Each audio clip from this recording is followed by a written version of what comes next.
What's up, everybody? It's Scott from NoLeftToMetal.com, and it's time to show another portion of my collection. One of my all-time favorite bands, Anvil.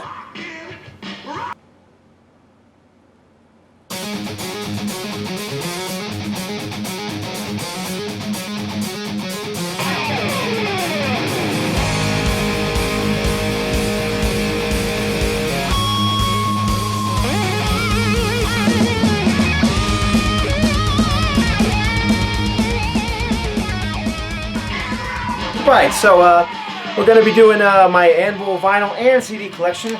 I've been an avid Anvil fan since 1983, I believe, when my friend Tony Lee, who was in a band called Heathen's Rage, later, introduced me to them he loaned me a tape of Metal on Metal, and I just became a fan ever since then. Never stopped liking them. So yeah, Lips is the lead vocalist of the band, Steve Lips Kudlow. And the band was formed in '78 under the name Lips, and the holy grail of any Anvil collection, of course, would be to own the original Hard and Heavy album under the name Lips, which I do not own. Would love to, but I do not. But anyhow, the original band, the classic lineup that most people know, are Steve Lips Kudlow on guitar and vocals, and Rob Reiner on drums, who's still with the band today. Those two members remain. Ian Dickinson on bass, and of course Dave Allison on guitar. And their very first album, like I said, was Hard and Heavy, and I doing a copy of that on vinyl. This is a Canadian pressing on Attic, and it is on the there's no sleeve on this one or anything, but it is on the Attic label, which I'll show real quick. So there's the Attic label. It's upside down, but you can get the idea. And the very first album has a bit of a 70s bend to it. You can definitely tell that Steve Kudlow was a big Ted Nugent fan. Songs on there definitely have some Ted Nugent, even like to the point where he plays a little bit of a Ted Nugent riff in one of the songs as kind of a I don't know what the word is, a tribute to Nuge. But anyhow, the sound definitely had that kind of 70s heavy metal vibe, which changed drastically in 1982 when Metal on Metal was released. And this album is just an absolute classic. Belongs to any heavy metal collection.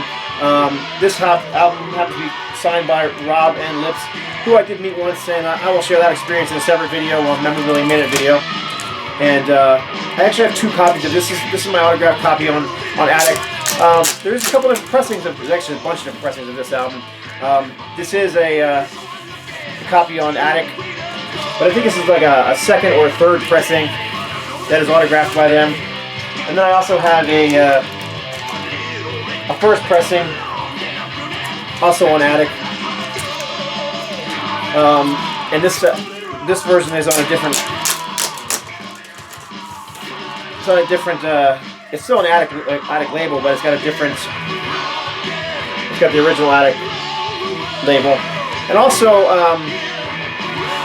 the original pressing came with a picture sleeve, which most pressings don't seem to have. So yeah, Anvil, 1982, Metal on Metal, and then also, of course, I have the picture disc version of that. Yeah, and might as well, I just got CDs out. Here's a Unidisc version of Anvil, Metal on Metal, and a Unidisc version of Hard and Heavy. And then 1983 came out with Forged in Fire, which is, in my opinion, just as much of a classic as Metal on Metal. Just fantastic, straightforward heavy metal, full of that Anvil style, humor, charisma. They definitely had their own style and sound. Like them or love them, they did. And also have that on vinyl somewhere. Here it is. This happens to be a Japanese pressing that I picked up at a record show many years ago. Of course, you got the OBI strip here. And also, while I'm showing those albums, here is a 12-inch EP that came out after Metal on Metal. Included Steamin', Tease Me, Please Me, Jackhammer, Stop Me. Of course, Steamin' was a non-album track that ended up just on this EP. And the Make It Up To You with Metal on Metal and School Love on the B-side. This is a 12-inch single as well. This one was also released on 7-inch. I have no Anvil on 7-inch. Would love to, just don't have any yet. Someday. Alright, so where are we at? That would have been 1983, Forged in Fire. And then the next album was released by the record label without the band's permission, or I guess apparently they didn't even want this release, but it was BACKWAXED. Regardless, it's an Anvil album. It's a best of collection with some new songs on there. Had a couple of songs that, you know, I guess were left off of their first two albums because of, I guess they found them too racy. But there was, let's see if I can remember the name of the song. Oh yeah, Butterbus Jerky and Backwax and Pussy Poison, right? Yeah, Pussy Poison also. All those songs were, you know, considered a little too racy. Whatever. This is also the only Anvil album not to feature an Anvil on the album somewhere. And like I said, it was because of the record label put that out. They also have that one on CD. This also is an attic release, Canada pressing. And then, let's see, we go to 1985, no, 87, to Enigma Metal Blade Records, Strength of Steel. A little more mainstream sound, a little less manic, still Anvil. The song Mad Dog, which happens to be playing in the background, the demo version of it happens to be playing in the background. I always loved the video for this. I remember seeing it on MTV back in the day, and I just thought it was hilarious.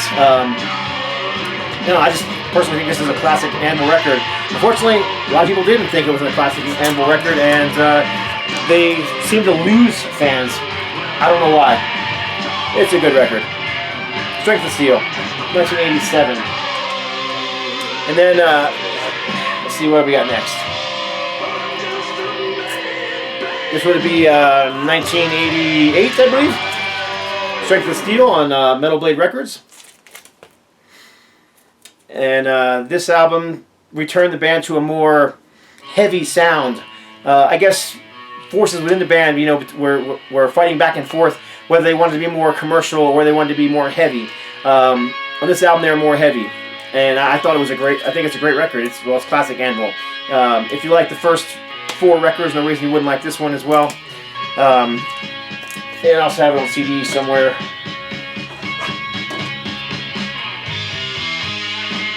Alright, Strength of Steel. So where are we at? Let's see, 1988 would be... Well, let's see where we at here. I got a little mixed up over here. Let me straighten that real quick. Alright, here we go. 1989. Not 1988, 1989. Plugged In Permanent Live. I do not own this one on vinyl. I would love to. It's been released on vinyl. Not easy to find. So, classic Anvil live album. Really the only official live album they had put out. Lots of bootlegs exist, but that was the only one. That was also the pinnacle of that classic lineup. After that album, the lineups would change. Of course, Steve Kudlow and Rob Reiner would remain, but the rest of the band would kind of come and go. Guitar players, a lot of guitar players came and went.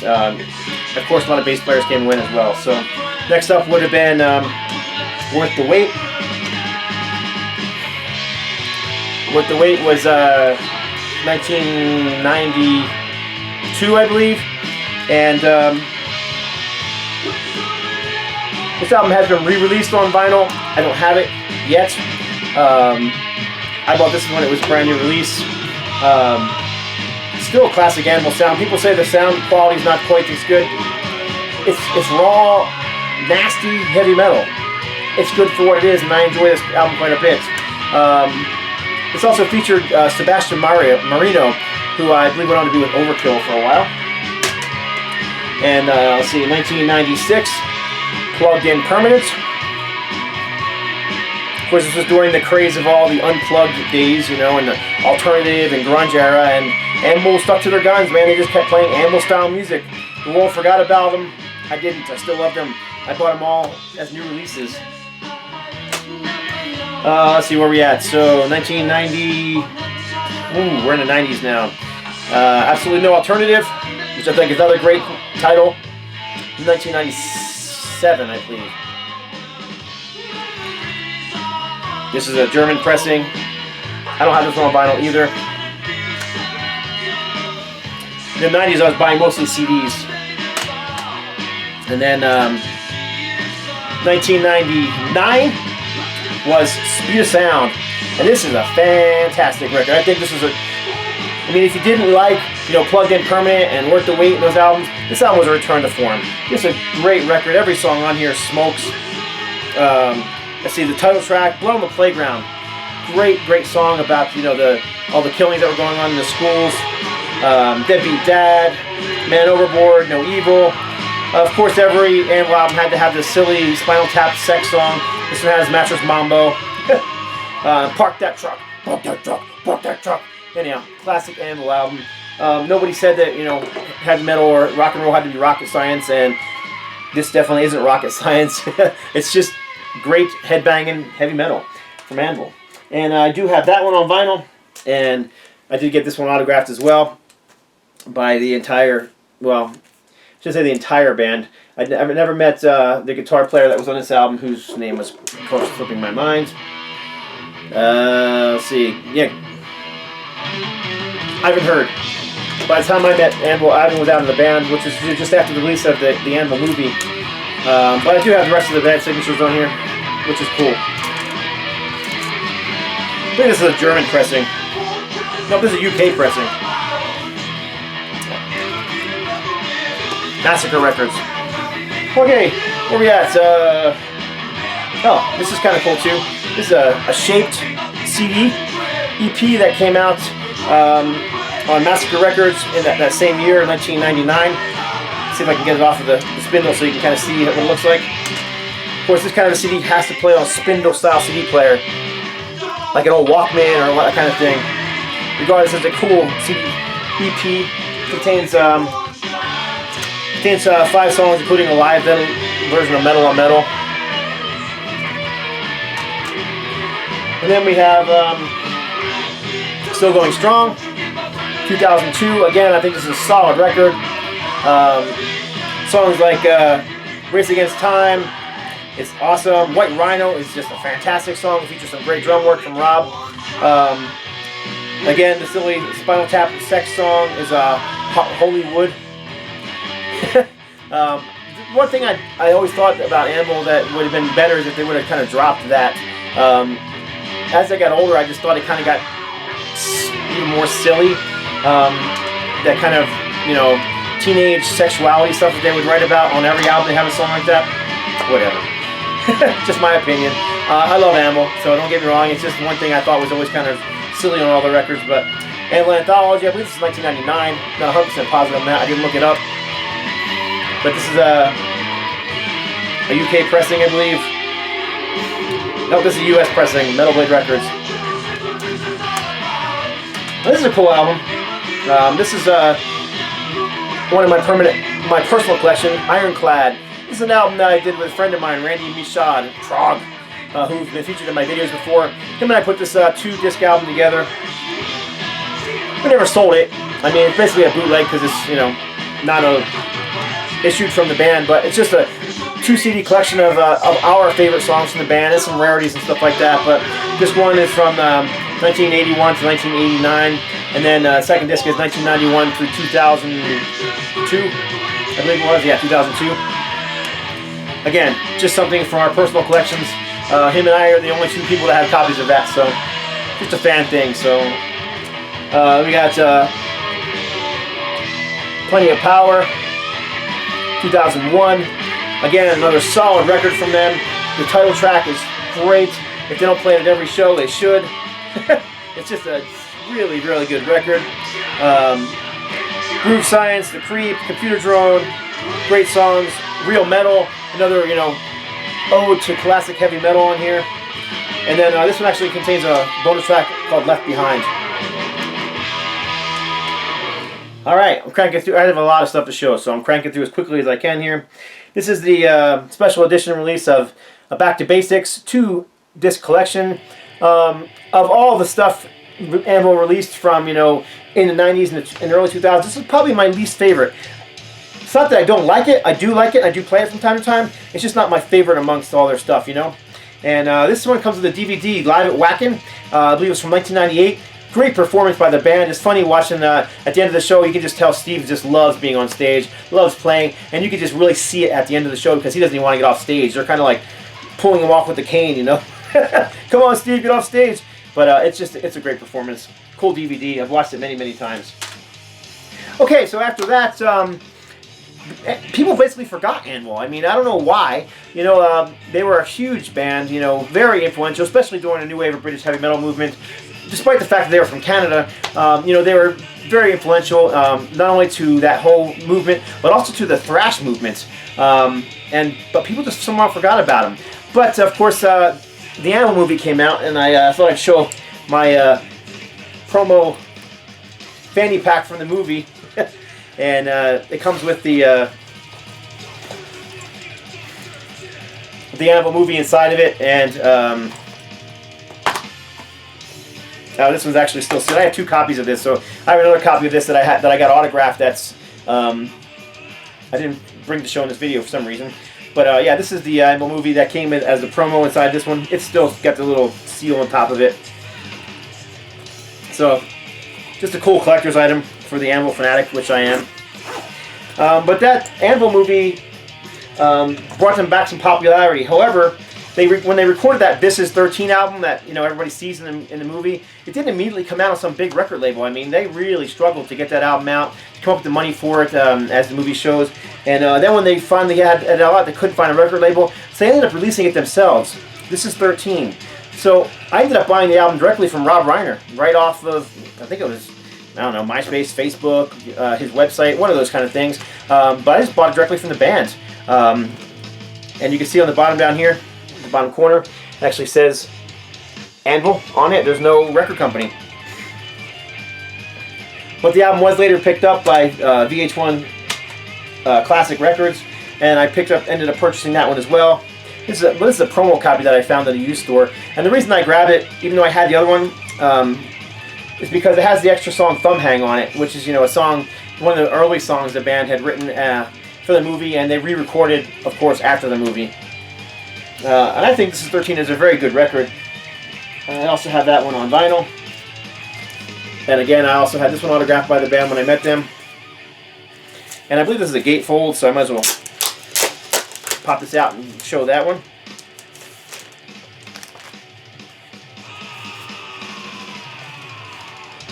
There's the gatefold.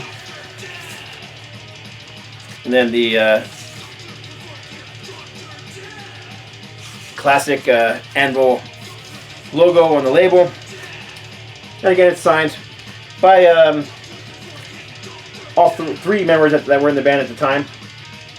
They've gone from, you know, being a 4-piece to being a power trio for quite a while, and on this album they were still a power trio. This Is 13. Okay, then next up came up Juggernaut of Justice, but before the album was released, they released this pre-release single, which contains Fucking A and Juggernaut of Justice, which are 2 great songs off that record. So I, of course, purchased this immediately, and then the album itself, Juggernaut of Justice.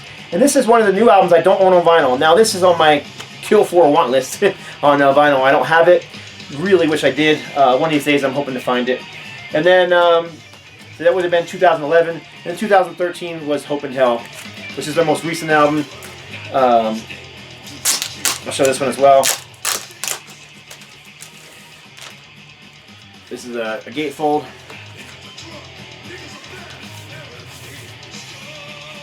Comes with the picture sleeves, and it's on orange Flyers vinyl. Go Flyers! And it is a double album set. Here's the other vinyl here. Again, the label's got the classic Anvil logo on it. And of course, here's the CD as well. This happens to be a Digi. The only Anvil album I own on Digi. Not a big fan of Digipacks as opposed to regular CDs. And then finally, the one that's playing very lightly in the background because I didn't want a copyright ding, but on my NoLifeToMetal.com site, I've had my Anvil collection up there for a long time. And back during the days when Anvil were pretty, were still struggling after the movie and hadn't, you know, been picked up by VH1 Classic yet. Somebody from related to the band or was working for the band basically sent me a message saying they dug my site and they asked if I'd be would like a copy of this CD, which is just a bunch of demos and unreleased tracks from Anvil, which has been playing in the background the whole time. So yeah, very cool little collector's item. It's not a, you know, a pressed CD, it's a CDR that was made by them, but still a very cool item to have in the Anvil collection. So that's it. Jammed through it as quickly as I could. Anvil, metal on metal, and that's it for this edition of my, you know, vinyl collection, my Anvil vinyl collection. Hope you enjoyed it. You know, leave some comments below, subscribe, let me know what you think. That's it. God bless. Stay strong.